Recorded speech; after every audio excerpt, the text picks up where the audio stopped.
Bonjour à tous, aujourd'hui on va se pencher sur le diagnostic, à la fois puissant et assez troublant, qu'Amin Malouf fait de notre époque dans son essai Le dérèglement du monde. Il y peint le tableau d'une humanité qui semble avoir perdu sa route, et on va essayer de comprendre ensemble pourquoi, selon lui, notre monde a perdu le nord. Et dès le début, Malouf frappe fort avec une image, celle d'un bateau en pleine tempête. L'idée d'un monde déboussolé, sans cap clair, c'est vraiment l'image qui va nous guider pour comprendre sa pensée. Comment a-t-on pu se perdre à ce point? En fait, tout part d'un paradoxe. La fin de la guerre froide, ça aurait dû être le début d'une ère de paix, non? Mais Malouf pose une question qui dérange. Cette fameuse victoire de l'Occident, est-ce que c'en était vraiment une? Et si ce triomphe portait déjà en lui les graines du désordre qu'on connaît aujourd'hui? Alors, essayons de revenir en arrière à ce moment précis, la chute du mur de Berlin. Il y a eu une immense vague d'optimisme qui a déferlé sur le monde. On pensait vraiment que c'était la fin des grands conflits, le début de quelque chose de totalement nouveau. Franchement, c'était un peu le rêve collectif. On se disait, fini la peur de l'apocalypse nucléaire. La démocratie va s'installer partout, les frontières vont s'ouvrir. C'était une promesse de progrès quasi infinie. Les attentes étaient colossales, tout simplement. Et c'est là, vraiment là, que l'analyse de Malouf devient passionnante. Il soutient que ce triomphe de 1989 était en fait une victoire trompeuse, un succès qui, bien loin de régler les problèmes, en a créé de nouveaux, souvent plus complexes, plus sournois. C'est une idée centrale chez lui. Parfois, un échec nous force à nous réinventer, et ça peut devenir une chance. À l'inverse, un succès peut nous rendre arrogants, aveugles, et nous mener droit dans le mur. Et c'est exactement ce qu'il a observé après la fin de la guerre froide. Bon, alors concrètement, ça donne quoi? Malouf met le doigt sur plusieurs paradoxes assez frappants, des situations où la victoire a produit l'exact inverse de ce qu'on espérait. Le premier paradoxe, il est politique. On s'attendait à plus de débats démocratiques, à plus d'échanges d'idées.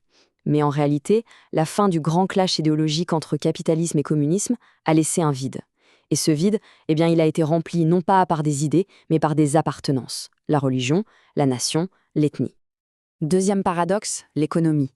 L'Occident a gagné, d'accord, il a imposé son modèle au monde entier. Mais en faisant ça, il a, sans vraiment s'en rendre compte, semé les graines de son propre affaiblissement. Des géants comme la Chine et l'Inde ont adopté les règles du jeu et sont devenus des concurrents redoutables. Et le troisième paradoxe, c'est peut-être le plus ironique de tous. On a mis fin à l'équilibre de la terreur nucléaire, cette peur immense mais qui structurait le monde, pour donner naissance à une peur complètement différente, plus diffuse, plus imprévisible, qui s'est infiltrée partout, la peur du terrorisme. Alors, qu'est-ce qui explique tout ça? Pour Malouf, il y a un glissement fondamental.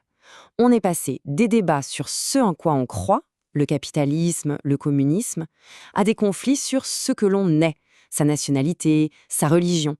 Et ça a rendu les conflits bien plus profonds et le dialogue quasi impossible. Et si on veut un exemple parfait de ce mécanisme, il suffit de regarder l'Afghanistan. Dans les années 80, l'Occident et les mouvements islamistes étaient alliés contre les soviétiques. 10 ans plus tard, l'ennemi commun avait disparu et les anciens alliés sont devenus les pires ennemis, sur le même terrain. C'est l'exemple parfait de la victoire trompeuse. Et ce qui continue d'alimenter ce désordre, c'est que les grandes visions du monde sont devenues irréconciliables.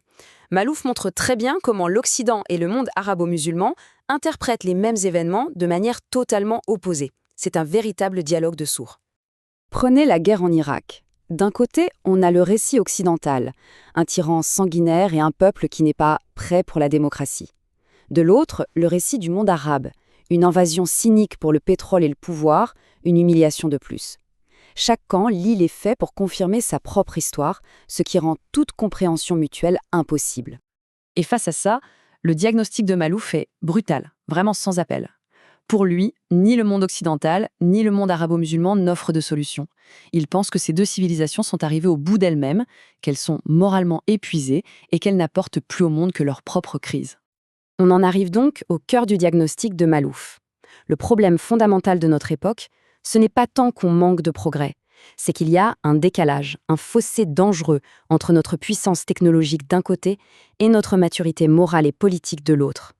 C'est une nuance vraiment importante. L'humanité a progressé moralement, c'est un fait, mais pas assez vite. Nos mentalités n'ont tout simplement pas évolué au même rythme que notre capacité à nous connecter ou à nous détruire. Notre sagesse est en retard sur notre pouvoir. Et pour que ce ne soit pas juste une idée abstraite, parlons du coup humain. Les Mandéens, une communauté millénaire en Irak, ont survécu à des siècles d'histoire.